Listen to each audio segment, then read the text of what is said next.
जैसे ही कांग्रेस की पिछली सरकार आई, गहलोत साहब का राज आया, तो उन्होंने मध्य प्रदेश के तत्कालीन मुख्यमंत्री कमलनाथ जी को पत्र लिखा था कि ERCP की योजना हम लागू करना चाहते हैं, हमें आपकी सहमति चाहिए। तो कमलनाथ जी ने मना कर दिया कि हम सहमति नहीं देंगे। और मना करने का कारण था कि ERCP की जो योजना बनी थी वो 50% वाटर डिपेंडेबिलिटी पे बनाई थी। और ये कहना गलत है कि कांग्रेस ने योजना बनाई। ये योजना वसुंधरा सरकार ने बनी थी, जो आप आज मूर्त रूप ले लिया है। CWC जो केंद्रीय जल आयोग है, वो टेक्निकली ये चाहता था, और जो भी राष्ट्रीय परियोजना घोषित हुई है उसके लिए 75% वाटर डिपेंडेबिलिटी होनी चाहिए। चूंकि प्रोजेक्ट 75% वाटर डिपेंडेबिलिटी पर नहीं था, इसलिए मध्य प्रदेश से सहमति मिलना मुश्किल था। तो अब इसमें ERCP प्लस PKC, पार्वती काली सिल जो नदी है PKC, उसको लिंक किया। अटल जी के टाइम पे चिन्हित हुई थी। तो ERCP के साथ उस लिंक को, जो अटल जी के समय सुरेश प्रभु की कमेटी ने चिन्हित की थी, उसको जोड़ दिया गया है। तो पानी मध्य प्रदेश को भी मिलेगा और हमको भी मिलेगा। हमको जितना पानी ERCP में मिलना था उसमें 1 MCM भी कम नहीं हो रहा, पर 310 MCM था।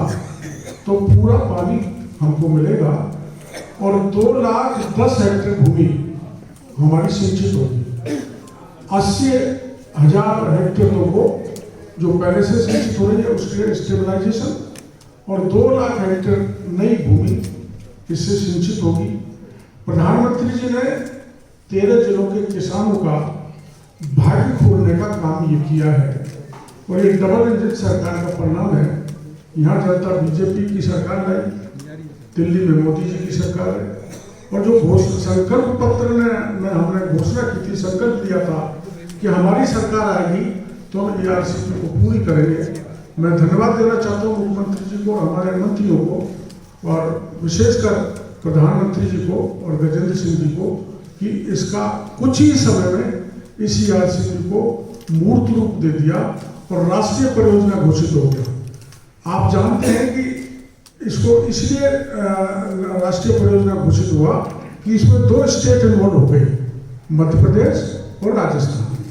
एक स्टेट होती है जब राष्ट्रीय परियोजना उसी स्थिति में घोषित हो सकती है कि उसकी 75% वाटर डिपेंडेबिलिटी बगल की स्टेट की होनी चाहिए। तो 2 स्टेट इसमें इन्वॉल्व है, इसलिए राष्ट्रीय परियोजना घोषित हुई है।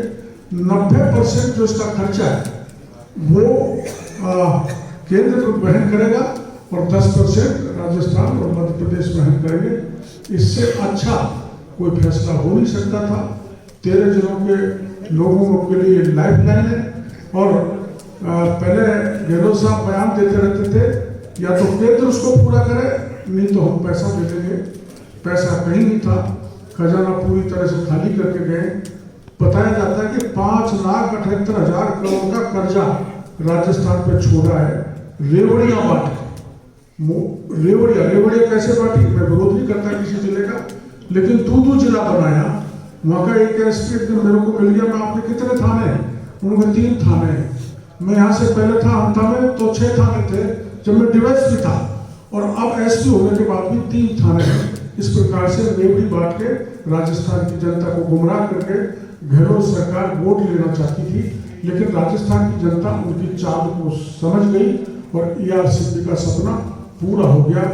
और ये किसी चूंकि उनको तो विपक्ष से कमी निकालना उनका काम है, लेकिन भरपूर मदद, भरपूर प्रगति राजस्थान के 13 जिलों में हुई।